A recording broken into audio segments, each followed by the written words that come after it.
And this talk is being recorded and will be posted to our YouTube channel in the near future.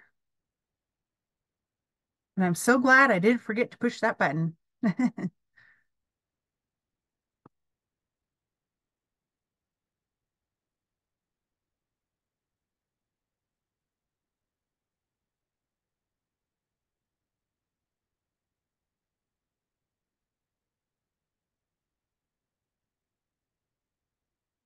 And we'll give it a couple more minutes for any additional attendees to jump on.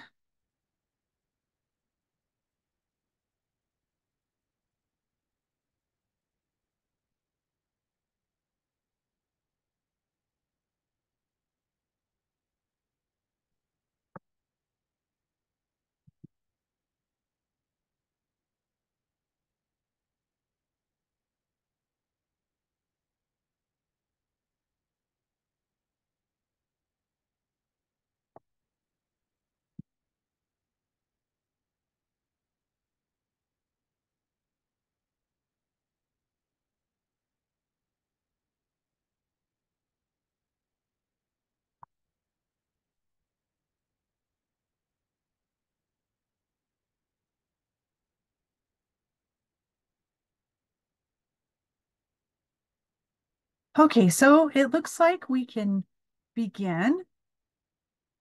Hello, good evening. My name is Galen Kinsey, and I am the scheduling coordinator at UC White Mountain Research Center, and I will be your moderator this evening for this talk. Just some housekeeping rules. I just ask that you remain muted with your video off until the Q&A portion of the presentations this evening. Before we begin this evening, I would also like to say some words.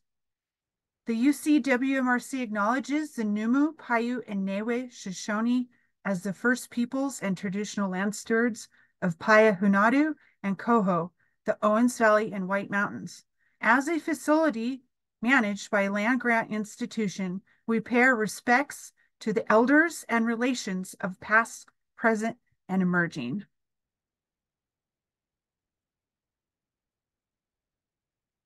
Okay, this evening we have two talks in this online lecture. This is something even newer that we are trying. We have two teams with two presentations, and this is part of Geoscience Night with NASA-GIFT/Goddard Institute, Spaceflight Institute in Maryland. And this originally was scheduled to be an in-person talk, but had to be rescheduled virtually because of circumstances at the station. So we've had the pleasure of having some researchers from that group that was here last September join us this evening, and they will be presenting their research that they conducted while they were here and staying at White Mountain Research Center.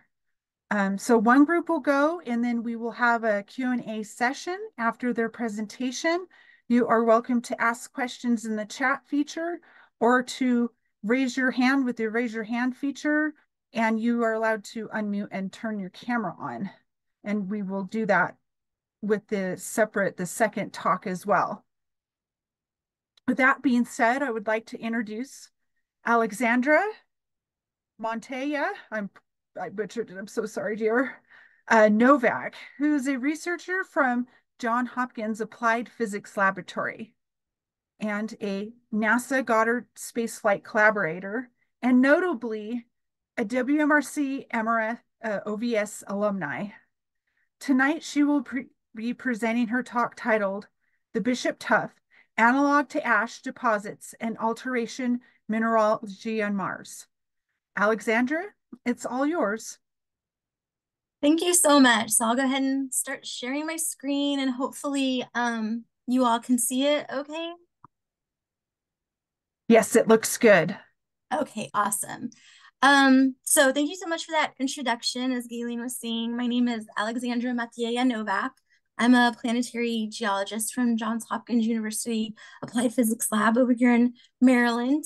And I'll be presenting some of the work that we did out in the field over there in Long Valley Caldera This past later summer, we were out there in September, a team of us, and my collaborator, Dr. Patrick Welly, he's also here to answer questions at the end. So get right to it. And as Galen was saying, I was actually a undergrad at UCLA. I got my degree in geology at UCLA, and part of that was going to the White Mountain Research Center and learning a lot there. So it was really fun to come back 20 some years later as a researcher, doing research science there. So that was great. So motivation. We were really interested in going to Bishop Tuff, Long Valley Caldera, because we recognized early on that there was a lot of minerals at this location that are similar to minerals that we see on Mars, and that we suspect on Mars are also related to volcanic deposits on Mars. And so what we thought was better understanding the relationship between some of these minerals that are altered due to different factors such as weathering, or in this case at Long Valley Caldera, fumarolic activity, similar minerals that we were seeing on Mars. And so to better understand the processes and the nature of alteration that is happening possibly on Mars related to volcanic material, we went to Long Valley Caldera to really understand those relationships within the ash deposit there. So again, a lot of the altered mineralogy we were finding was very close to fumaroles, and I'll have some pictures. So for any of you that drive around the Bishop Tuff, you might see these fumarole mounds sticking up, and those are because of the gases that came out when the ash flow was still cooling. It even more quickly altered a lot of the minerals that were in the ash deposit and turning them into different minerals that, again, we're also seeing on Mars. So it tells us that possibly the minerals that we're seeing on Mars are also related to volcanic material like they are in the Bishop Tuff. And also we don't still know a whole lot about the types of volcanism that exists on Mars, and I'll get into types of volcanoes in the next couple of slides. But essentially, what we would like to do is be able to say, these materials that we're seeing here on Earth related to certain types of volcanism, if we're seeing those same materials on Mars, maybe those types of volcanism also exist on Mars. So it's all about trying to put those puzzles together and answer those questions a little bit more. So, all right, so volcanoes. So what types of volcanoes are we talking about here? So here's a list. We've got sort of the list and some examples in the left image, and then some diagrams on the right of what that might look like. And down at the bottom, the last two, we've got volcanic domes and calderas. And the Long Valley caldera is something we're definitely interested in studying, because we think we might be seeing evidence of calderas on Mars in our study area as well. And one thing to note, and the volcanic domes are also something that we see around Long Valley caldera as well. One thing to note is that these types of eruptions are very violent, and they put out a lot of material. So that volcano that you have near you, I'm sure you've heard it referred to as a super volcano before, and it really is a super volcano. It's a large volcano, and it's erupted a lot of material, and all of that material we're very interested in studying and trying to find relationships to what we see on Mars.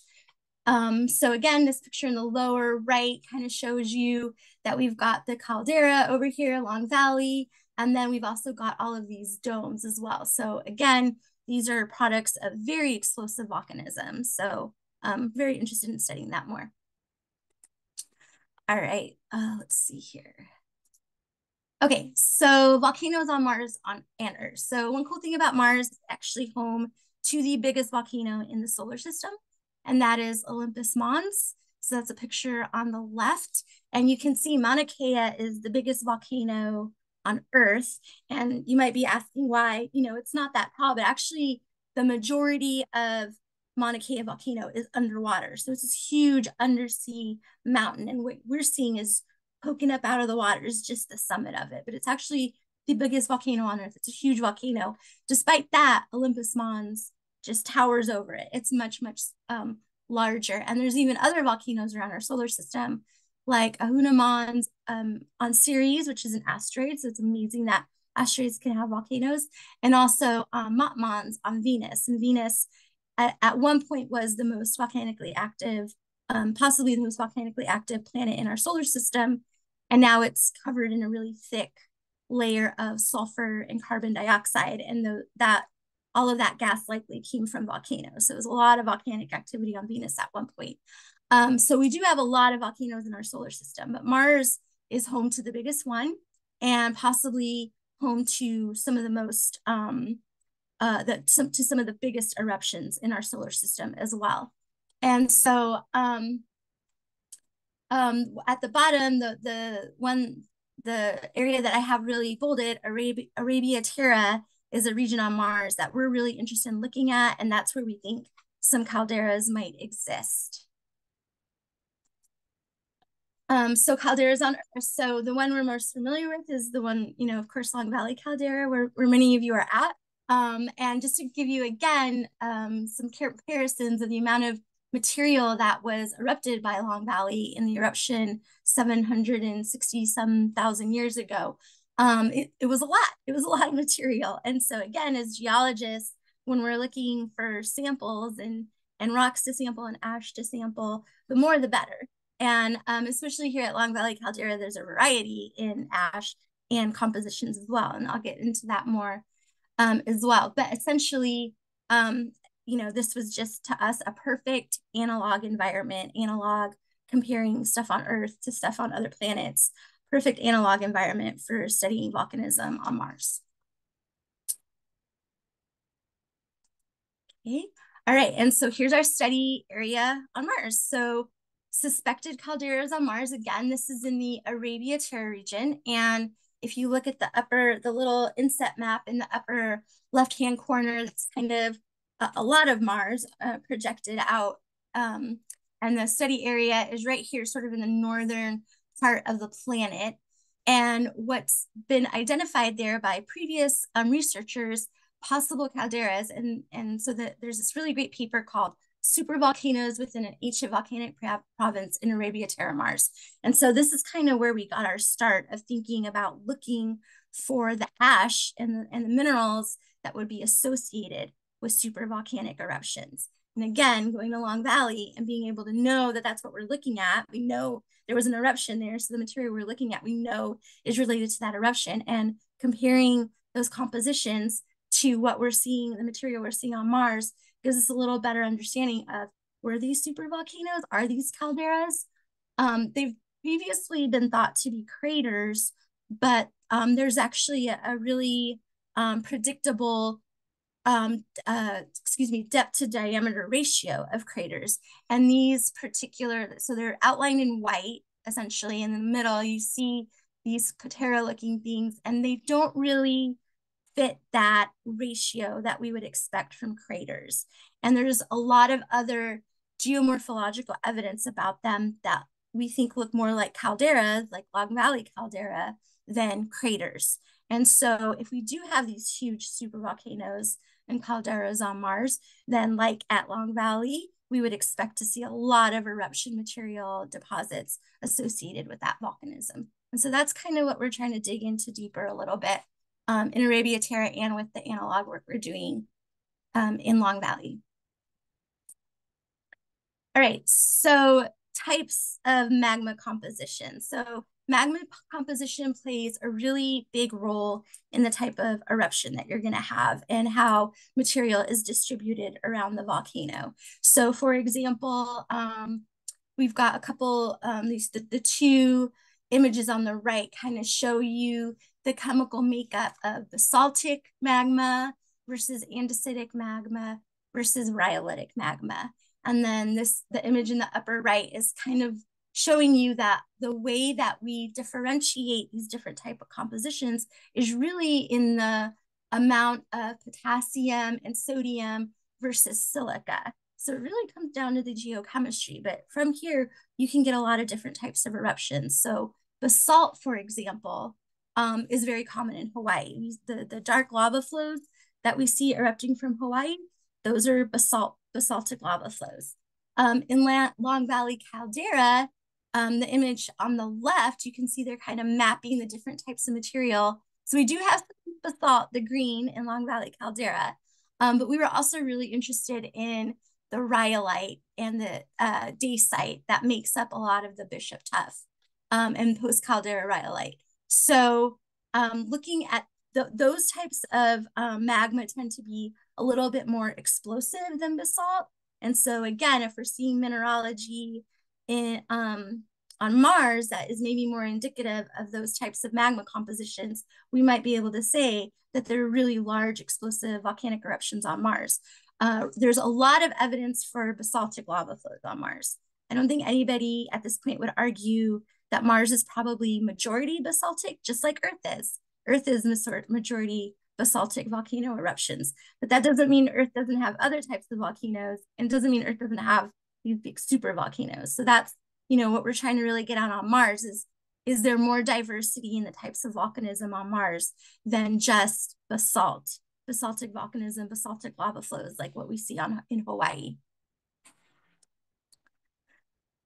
And in addition to the different magma compositions, we also have this geomorphological sort of factor, which is welded versus non-welded. So when the Bishop Tuff erupted and it was still really hot, where the material was really thick, it would, because of that heat, things would weld together. And so you'd get a much more solid rock. And I'll show some examples of that, some pictures we took out in the field. And then there's non-welded as well, where the material is much more, it lost its heat sooner, so it didn't melt together. And so it's much more loose. And so in Long Valley caldera, you have both. We have welded and non-welded deposits. And again, being able to look at the mineralogy of that and how those minerals have altered over time can tell us more about if we see welded or non-welded deposits on Mars. Okay. All right, so one thing we use a lot on Mars and on Earth to look at different compositions of the surface is satellite imagery. So here we have an instrument, satellite called AVERIS, and I can't remember what it stands for, sorry. There's so many acronyms out there, I lose track. But it's an Earth observing satellite, and it's specifically looking for different compositions of the surface. And so the image on the left, the lighter colored image is like a strip of AVERIS data going over the Bishop Tuff. And you can see even in the true color, you can see different colors. And so with your eyes, you can tell, okay, well, those are probably different materials, different compositions, but it is still all kind of like this reddish brownish color. If we look in other parts of the spectrum where we can actually see different types of mineralogy, we see a lot more color. And you can actually see some of the rounded little round green areas, like look a little bit mottled. Those are actually some of the fumarole mounds. And so we're seeing that there's different chemistry related to the fumarole mounds than the surrounding area, which makes sense because fumaroles were emitting gases. That's what fumaroles do, right? They were emitting gases. So it makes sense that the rocks on those fumaroles would have a slightly different composition and be altered a little bit differently than this areas away from the fumaroles. And so it was just kind of nice to confirm that in the satellite data, like, yes, this is, you know, showing us that there's fumaroles, there's a variety of composition, and again, just really great rocks to look at. We like rocks to look at here and compare those to Mars. And so here on the left, these two images on the left, that is from an instrument called CRISM, and it's flying on board the Mars Reconnaissance Orbiter. So this is Mars data right here. And the image on the bottom with the HYD in front of it, that is showing us hydrated mineralogy. And so the colors, you can kind of see what the colors symbolize there. And then we move over to Long Valley caldera again, and we're seeing some of the same colors. And looking in the same part of the wavelength spectrum, we see similar colors. So it's kind of cool to see on this completely different planet, distant planet, we do actually have the same minerals on Mars as we find on Earth. And even better for us, we don't know, right? As part of our research, is this area in Marth Vallis, is this ash deposits? This is part of what we're trying to figure out. But the fact that we see such similar mineralogy to an area like Long Valley Caldera that we know are ash deposits gives us more lines of evidence that, yeah, maybe this is a really big ash deposit on Mars. And this is in the vicinity of Arabia Terra near the calderas, where we're looking to see the same kind of mineralogy that we suspect is an area that we suspect is calderas, the same type of mineralogy as an area that we know is a caldera. It just gives us a little bit more confidence of what we're looking at, our interpretations of the data. So again, one of the areas that we were really interested in sampling from were the fumarolic mounds and ridges. We got samples mostly from the mounds, and here's a couple examples of them right here. And on the right is a picture. This is actually our GPR team that will be showing some of the results later. So we were kind of working side by side, which was a lot of fun.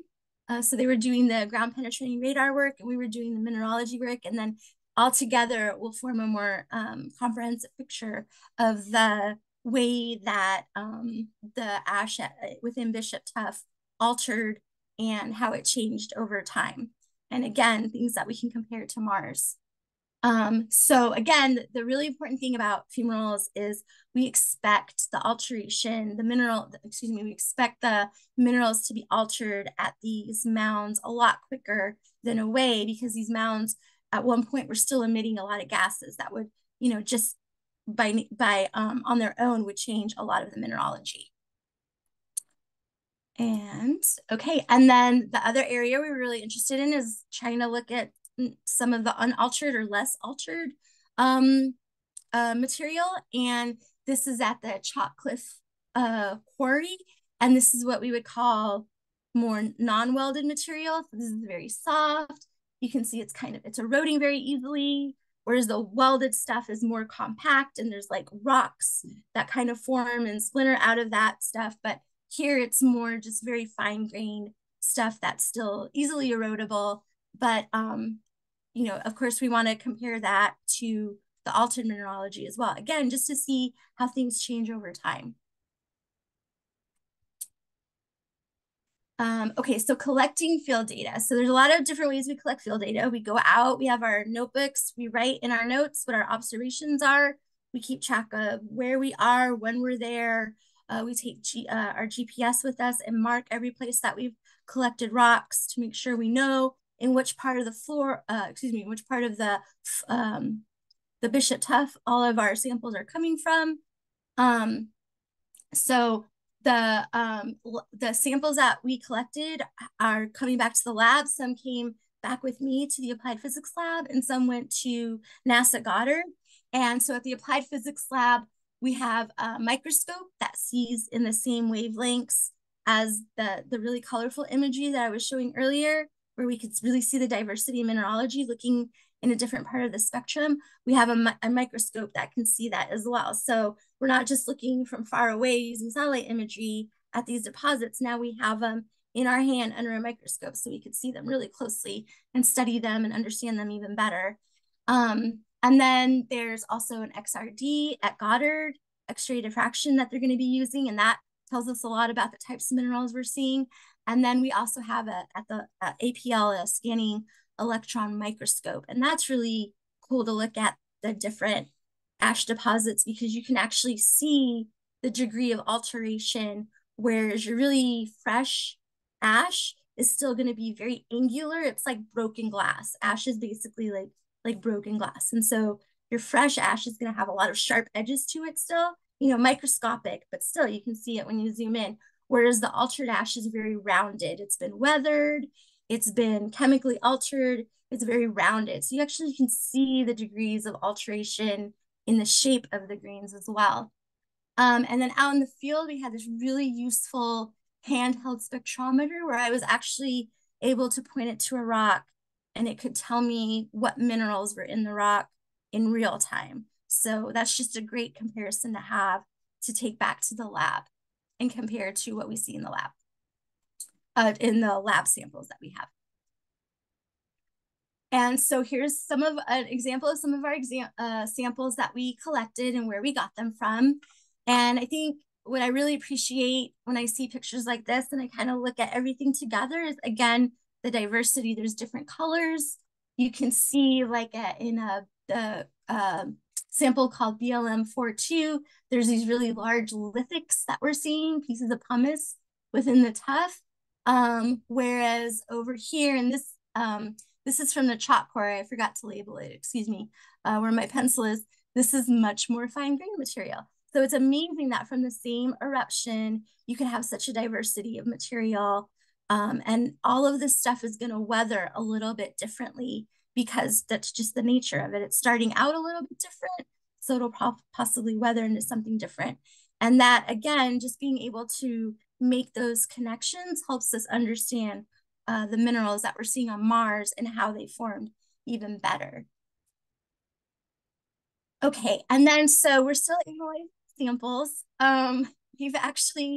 We were in Alaska a couple of years ago and we've just finished analyzing those samples. So I'm hoping to get to these a lot quicker. But one thing to know is, we collected a lot of rocks. So we're gonna have to grind down these rocks and powder them so that they can look more like this. The image on the right, those are my samples from Alaska. So we're gonna get them down to this finer grained and put them in these little orange boxes. And then we can look at that under the microscope and look at what the mineralogy and geochemistry is. So still a lot of work to do, but we're really excited to do it. And that's it for me. Thank you, Alexandra. If anyone has any questions, we're going to open up a Q&A right now. You can ask in the chat. I do believe the raise the hand feature is on the screen. Oh, Kayla's clapping her hand. So Kayla Berry is, she more or less is an outreach coordinator for NASA, and she was really helpful in scheduling this talk, scheduling the initial talk that we were supposed to host, and just and coordinating their stay. Oh, look, yay, we have a question here. I'm going to read it. Thank you again, Kayla. Let me pull this up. Okay, Paul has a question. Is there a way to tell how much gases have changed the mineralogy of materials, referring to a statement that when gases continue to rise, it changes mineralogy? That's a really good question. And I don't know, certainly on Earth, there's been a lot of studies, geochemistry studies about how these fumarolic gases might play a role in the resulting altered mineralogy. And I'm not myself a geochemist, so I kind of, just a little bit understand the relationships. But it basically breaks everything down into clays.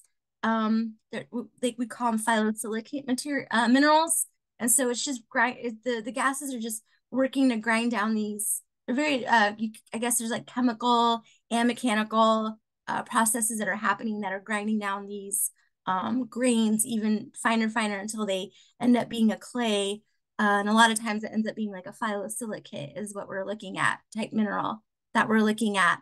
The like a really direct relationship I'm not sure of yet, so that might be something that we could look at a little bit more, and I'm not sure if in this particular, I know they've done a lot of studies on the fumaroles at Long Valley caldera, but I'm a little bit fuzzy on the exact relationship between like the concentration of gases versus how fast it alters the minerals or anything like that. So that's a really good question.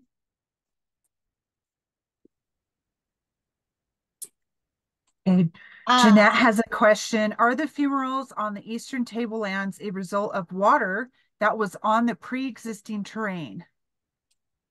So possibly the way I understand fumaroles is that what's happening is you still have a lot of heat that's entrained in the ash when it's deposited. And again, it's like a huge, well, you all know, you're out there, you see it's a huge volume of ash that's out there. And so it's still full of gas as it's falling. And so what happens is the gases are wanting to escape, and they end up kind of finding their way through these fumaroles to escape. How that works with interacting with water, I think, certainly if there is water present, it would mix with the gases and possibly create different chemicals coming out of them. But I'm not, again, that's sometimes when it gets to geochemistry, I'm a little bit not as sure about that. But certainly it's a possibility that water could be mixing and adding to the chemical alteration of the minerals.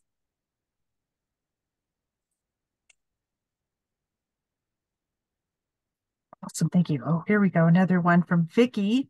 What wavelength in the EMS did you use to identify the minerals in the tuff? Okay, I know this one. So we were basically looking at hydrated mineralogy, and that's in about the 1.3 to 2.6 micron range. So it's visible near infrared.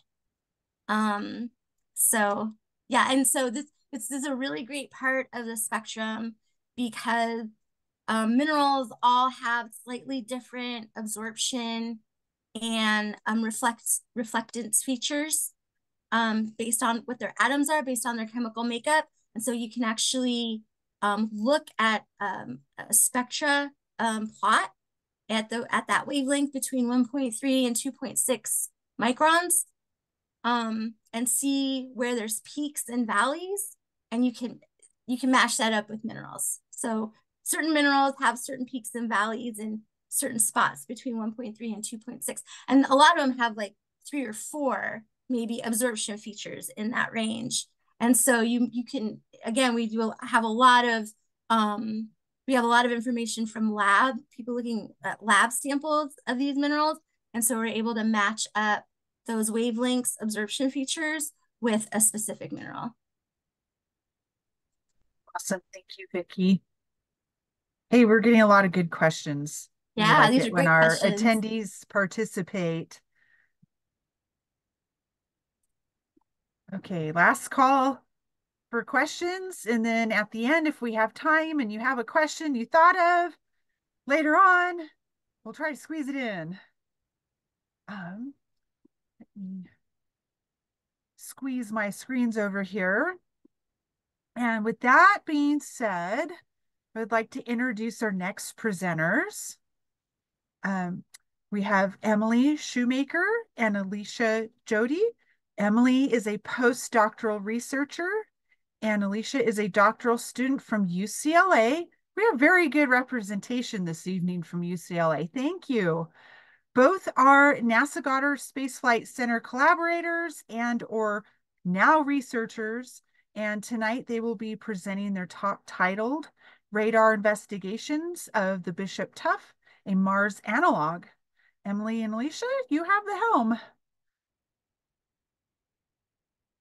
Thanks, Galen. We are just, I'm working on some screen sharing issues. So hold on one moment, apologies.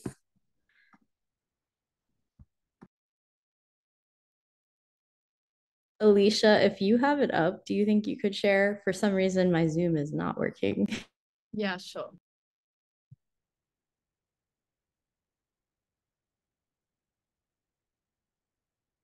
Here we go. Looks good. Okay, great. So yeah, we're going to be talking about our contribution to this fieldwork using ground penetrating radar. So Alexandra was talking about the electromagnetic spectrum that she works in, talking about infrared. We're moving further to the left of that into longer wavelengths in the microwave and radio. And this work was done with a multitude of collaborators. Alicia will be speaking during the second half of our presentation, but I wanted to show this beautiful aerial image taken by our UAV team, Stephen Scheidt and Sam Hudjek from University of Iowa. They took this beautiful aerial photo of one of the sites I'll be talking about in this talk. So next slide, please. So I just wanted to give a brief primer on how we use electromagnetic waves to help us study geology. So in particular with radar, we're using radio waves to image the subsurface. So I have an example from a current Mars mission on the right-hand side of the screen here. And we have the RIMFAX ground penetrating radar instrument, which I'll talk about a little bit more later, on the Perseverance or Mars 2020 rover. And it's currently exploring the Jezero crater, and it's on its way up and out of the crater, but it drove around the crater floor up onto this delta deposit. And I wanted to give a brief primer about how to look at the radar images that I'm going to talk about throughout. So all of these radar images are these 2D slices of the subsurface. So the radio waves are transmitted from the radar system down into the subsurface.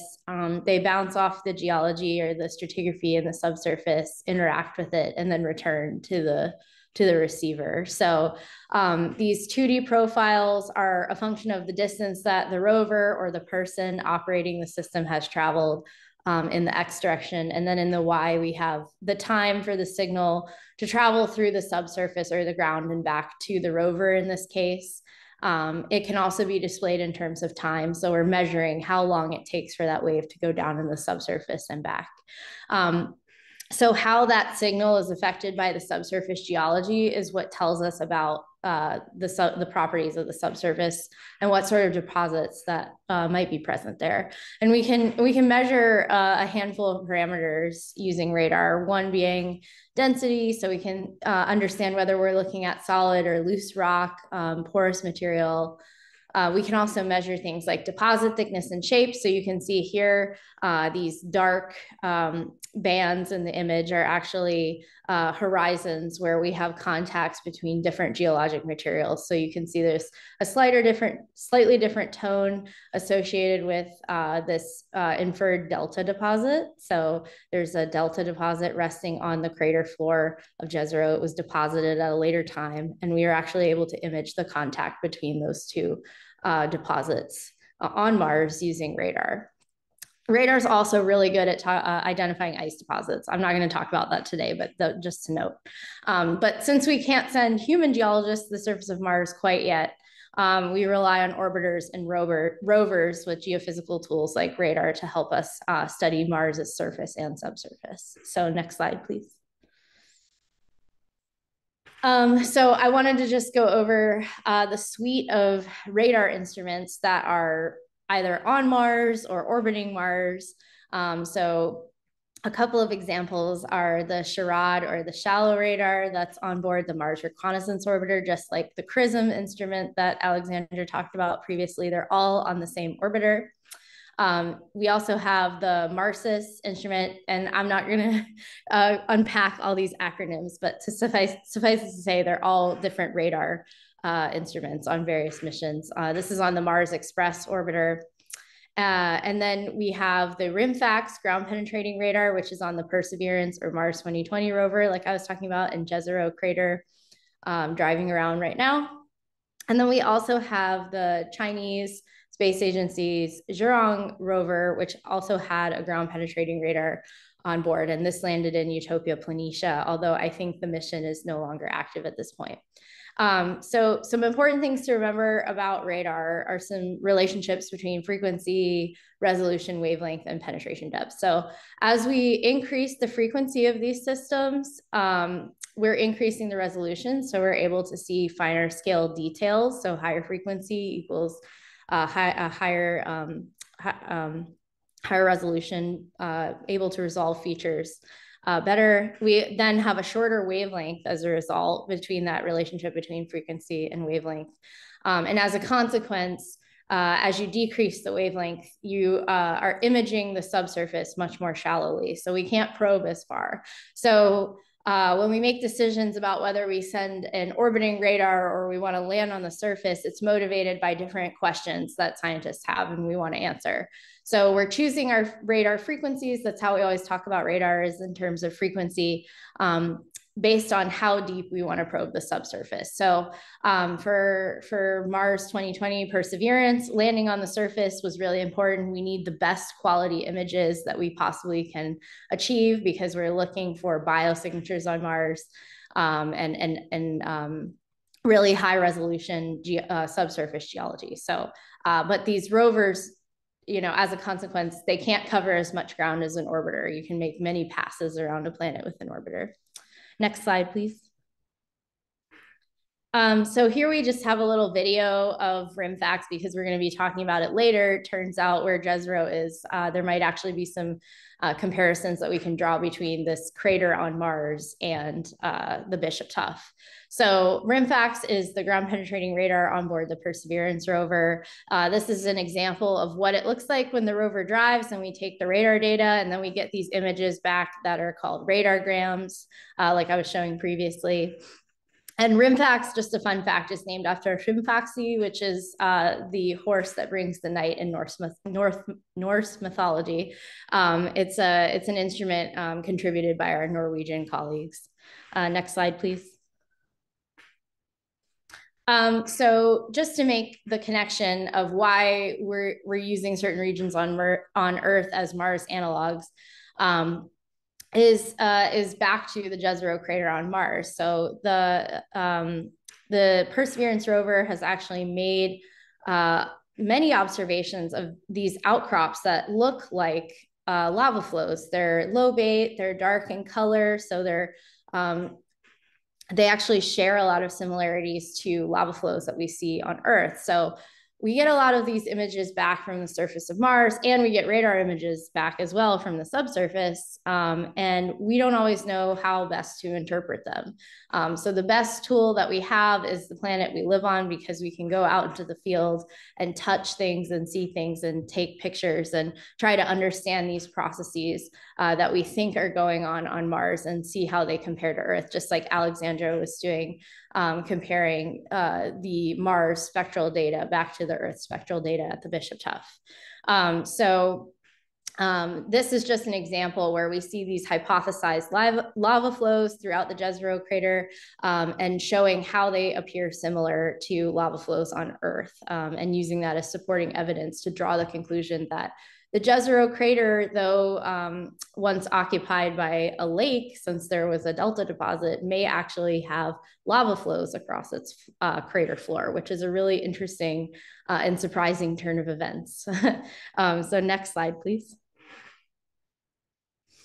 So just one last connection on how the Bishop Tuff is similar to Mars. So I think Alexandra may have actually shown this picture, but this is the pumice and ash deposit that she was showing earlier of the unwelded material. So it's unconsolidated, it's loose. And then an example from Arabia Terra. So the volcanic tableland here is extremely arid and is really close to current Mars conditions. And so that's great for radar because we want to draw comparisons to what we're seeing on present day Mars when we collect data from the surface of Mars as it is now. A majority of Mars has been shaped by volcanic activity. So as Alexandra pointed out, you know, a lot of basaltic volcanism has taken place on both Earth and Mars.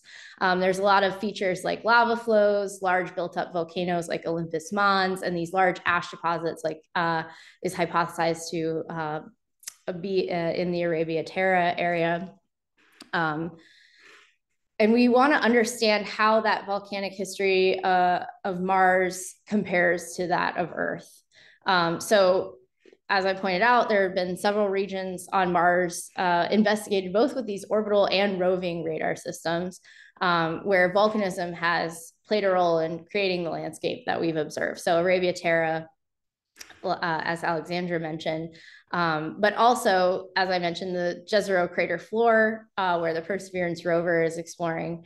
We're working under the current interpretation that this former lake, so there was a river delta deposit that was deposited over top the crater floor I've been talking about, and we think, based on the data we've collected from the rover, that the crater floor actually was resurfaced by volcanic activity. So lava or perhaps a deposit similar to the Bishop Tuff, or both. And Alicia is going to go into some evidence for perhaps why parts of the Jezero crater floor may have features that are comparable to what we see at the Bishop Tuff. So next slide, please. And I'll let Alicia take it from here. Thanks, Emily. Can you guys hear me all right?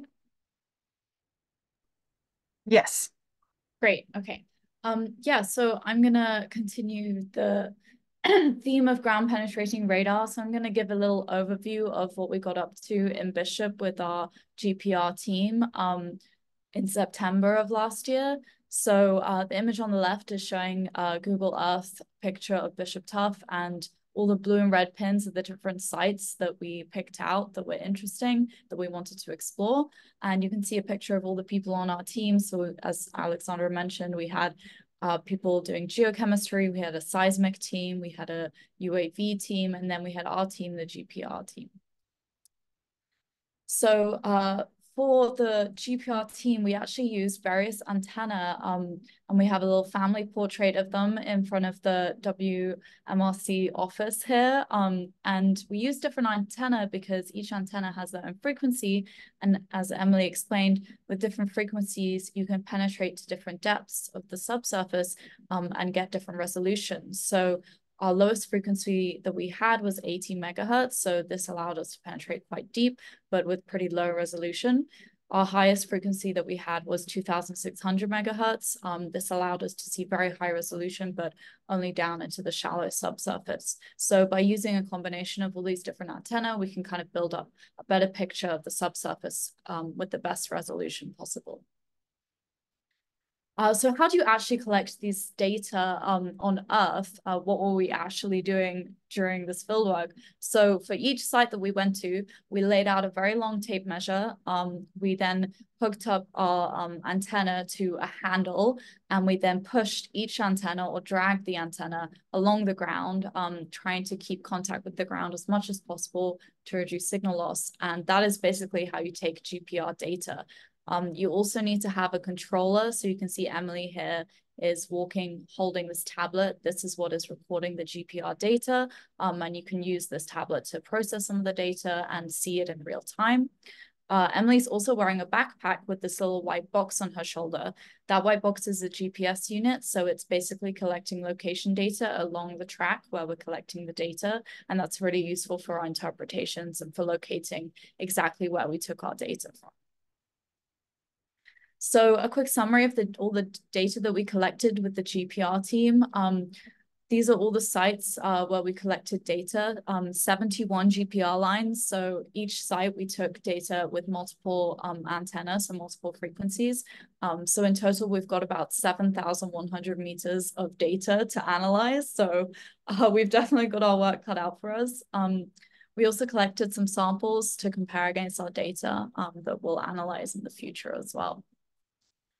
Alongside our GPR team, we also had an incredible drone team who took these amazing images of the Bishop Tuff. So you can see them in the right hand side of this is one of the sites that I'm going to talk about. And you can see like the road and basically the whole context. And it will allow us to compare, a very small window that we're seeing, just one line along the ground, with the bigger picture context of the region to try and figure out the geology and history of the region.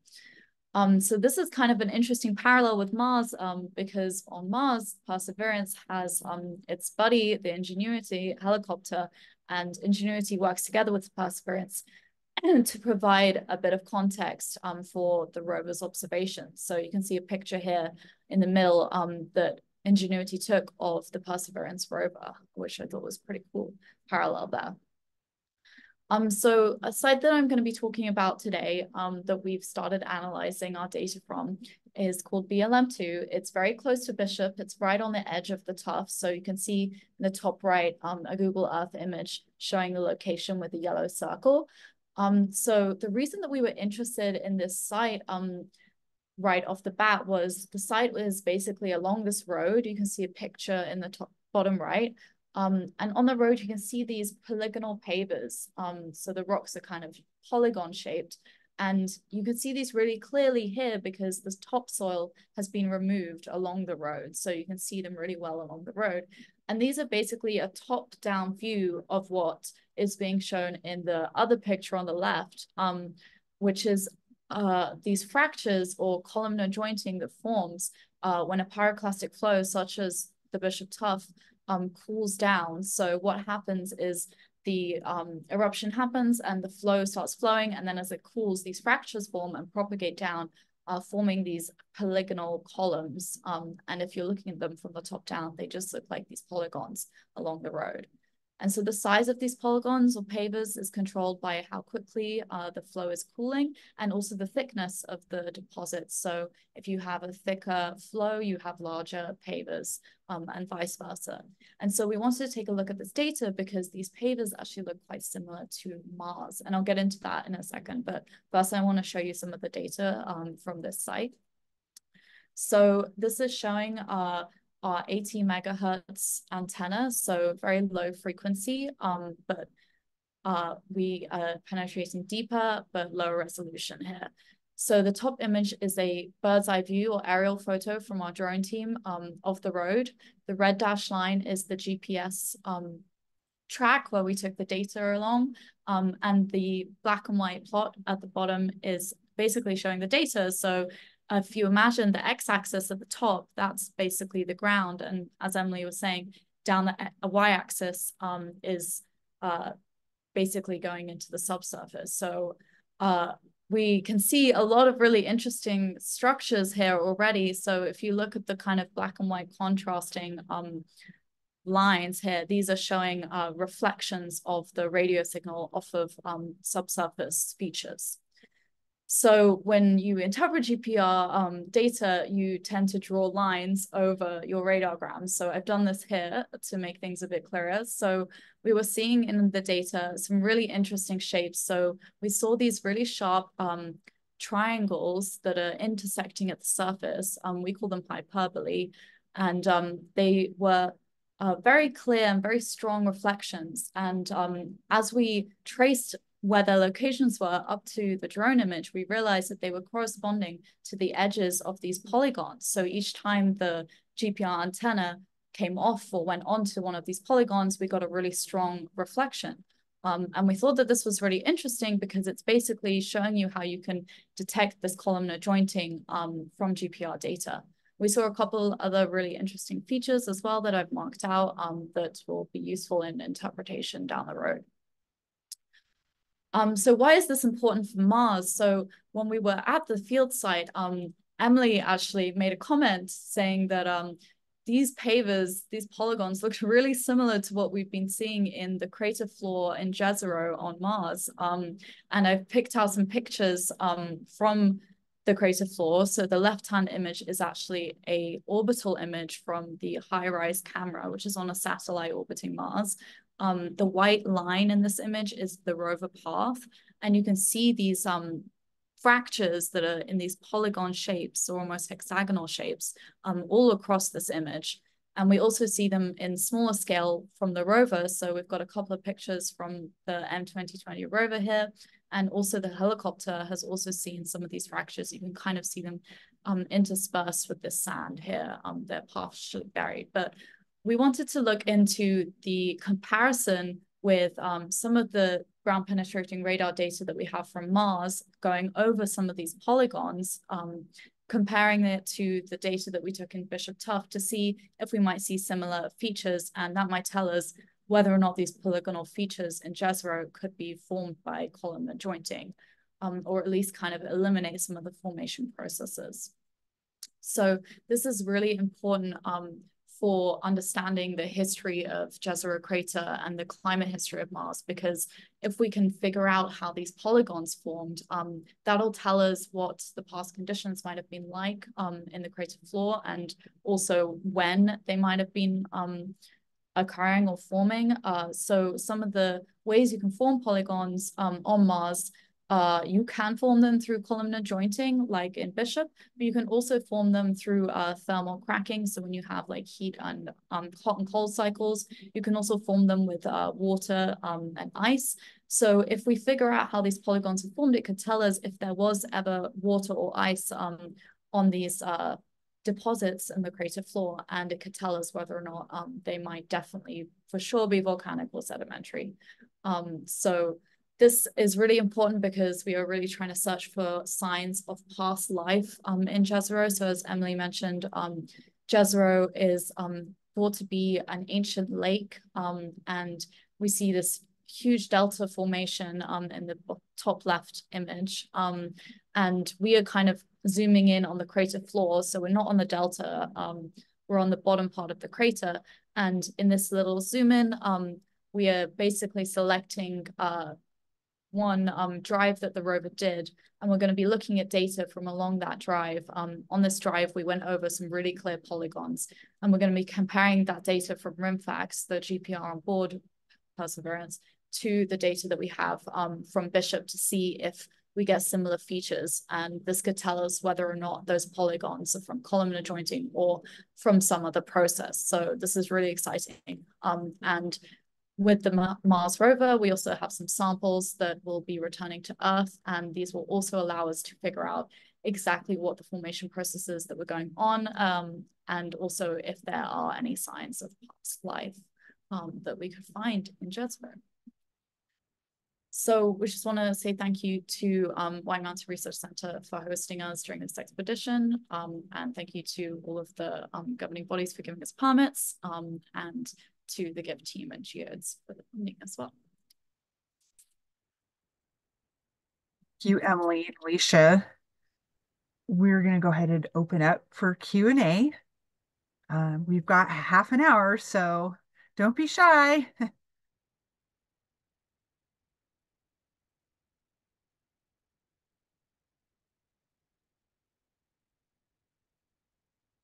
I would like to say that I didn't know there were the polygonal columns in the tuff. You mostly associate that with Devil's Postpile. So that's really neat to learn, like a new geomorphological feature of where you live. So, oh, I think we have something in the chat here. Oh, yes. Everyone's giving you very good accolades, by the way. So, really great presentation. Thanks for all the presentations. It's interesting you point out the Devil's Postpile, Galen, because I think this is kind of a question on Mars too. Lava flows actually behave very similarly to what we were showing in the Bishop Tuff. And one question people have is how to differentiate between what's a lava flow and what might be an ash deposit that polygonally jointed or columnar is presenting columnar joints. Just by looking at orbital data from Mars, seems like it might be difficult to differentiate between the two. So that's something that we were also thinking about when we were out in the field.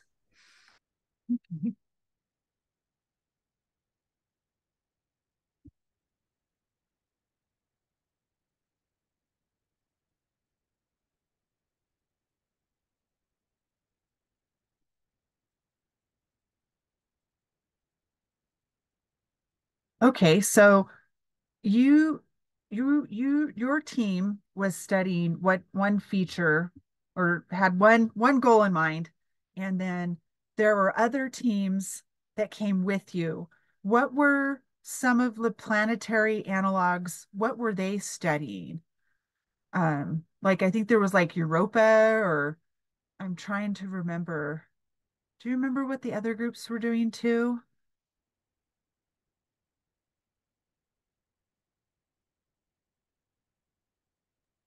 I think we had one group taking samples from Mono Lake, looking at the sediment, the dry lake bed sediments.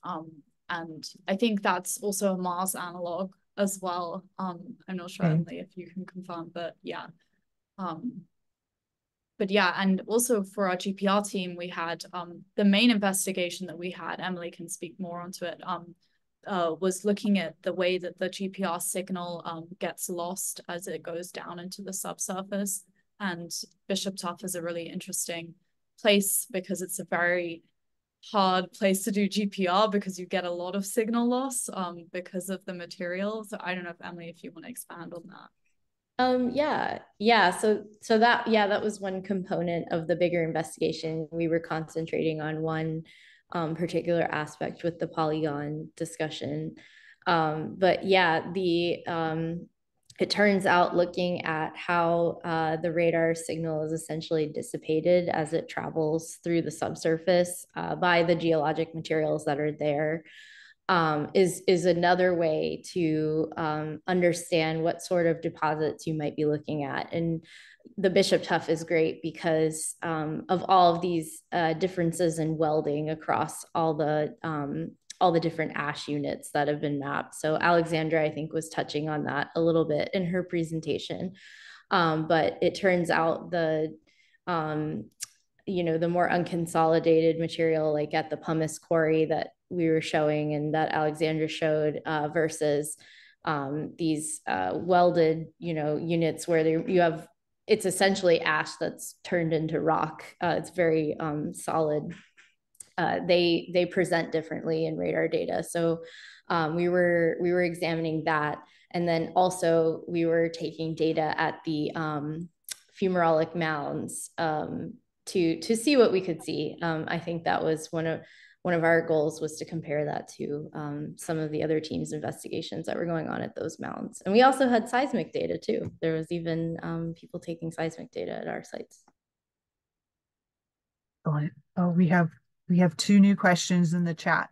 Mihai is asking and saying, great presentation. Does gravity have any influence on the formation of these structures that you are trying to compare between Earth and Mars? Yeah, so I think gravity isn't the main thing that would have an impact. The main thing is temperature with a lot of these formation mechanisms.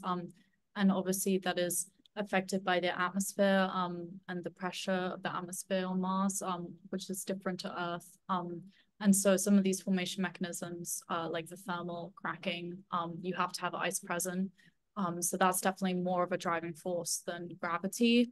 I'm not sure if anyone has done any modeling in terms of the difference, like changing the gravity would have on the formation processes. But with these different formation processes, we've seen on Mars pretty clear evidence they are happening in different places on Mars. The question is just if it's actually happening in Jezero as well. And it's quite interesting because especially the ice processes, if we do find out that they are happening or happened at Jezero, Jezero is a little lower latitude on Mars than you expect ice to be found. Usually we expect ice at higher latitudes on Mars than Jezero, but it would be really interesting if we see evidence for past ice being present in the crater, because that has a lot of implications for the temperature history. Yeah. It looks like we have two more questions. They're coming in now. Paul has a question. When seeing the video of the test equipment, which, by the way, your GIFs were great. So rolling on the ground, I couldn't help notice all the bumps and rocks that make it shake and reduce connection with the ground. How significant of a difference did all that make? Thanks. So yeah, that's a great question. And that's actually something that folks that do ground penetrating radar in the field have to think about a lot. It turns out, like when we're using some of those smaller antennas, which I think Alicia's GIF was an example of, it's harder to control when we're trying to drive it over bigger rocks. So it does make a difference in the type of signal that we get back. So if our antenna unit is tilted, we're not able to send as much signal directly into the ground, so that we actually lose data in that case. So it's really important for our antennas to be what we call coupled to the ground, so directly in contact with it as much as possible.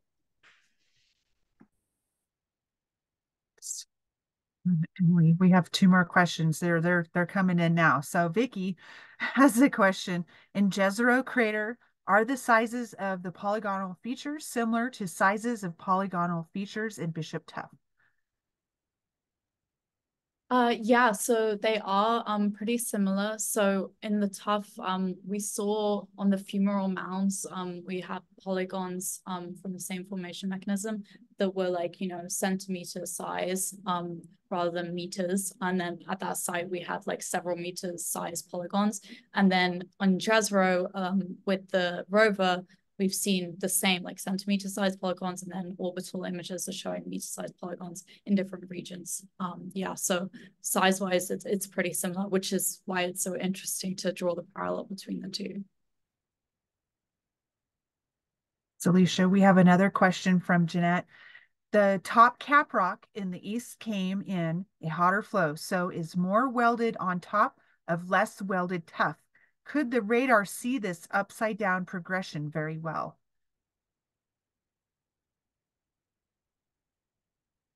Yeah, I can take that question.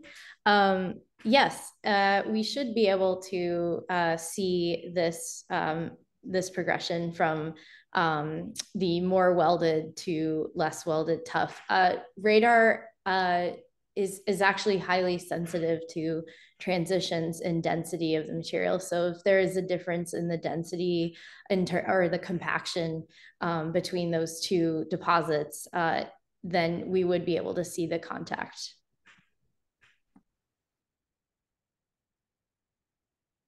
Emily. Oh, Jeanette says, thank you. Yeah, I learned a new geology term tonight, welded. So I want to read more about that. I have a background in plants, so this is always a learning experience for me too. Oh, thanks. Oh, here's a question from Bruce. He frequents WMRC. He's a geologist. Bruce asks, how much does soil moisture affect your readings? That's a great question. So soil moisture is something that we were thinking about, and my collaborator, David Hollabaugh Baker, who was our PI of the investigation, he did take soil moisture probe measurements at all of our GPR survey sites. I can't speak to those data yet because they haven't been analyzed, but soil moisture, I will say, does affect ground penetrating radar to some degree. It turns out that water in the soil dissipates or attenuates the radar signal very efficiently. And so that's something we have to measure at all of our sites, even in super arid locations, and even the Bishop Tuff, which should be pretty arid.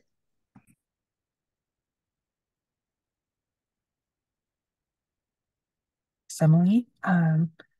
Also, if you have a question for Alexandra, you're welcome to ask as well.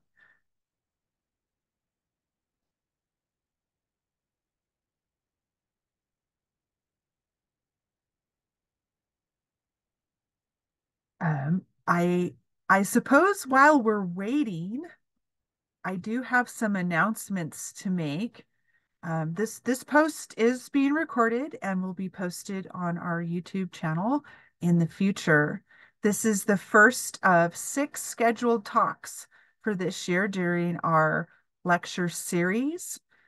This and next week's talk will be virtual, and the other 4 will be in person at Owens Valley Station in Bishop. We plan to record the talks, not have hybrid, but to record and then post as well to our YouTube channel at a later date. And so our next virtual talk is next Thursday, February 15th at 6 p.m.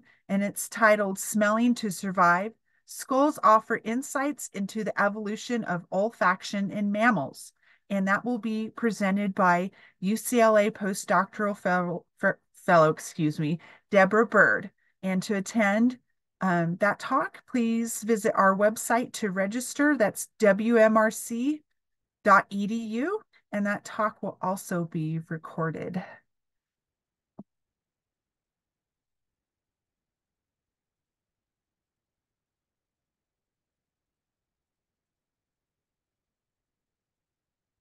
And I would once again like to thank all of our investigators for joining us this evening. I know that it's getting late because most of you are on the East Coast.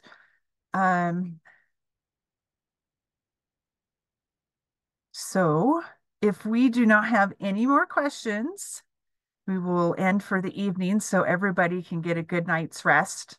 And then I can send them metrics in the morning. So if there's nothing else, we will commence for this evening. And I hope to see some of you again next week for Deborah's talk. Jeanette says great presentations. So, all right. I'm going to say goodnight to everybody. Oh, yes. Thank you. Thank you. And also thank you to all of our attendees. Our talks wouldn't be possible if you didn't come to them. So thank you so much. And we'll see you next week. Okay. Good night, everybody.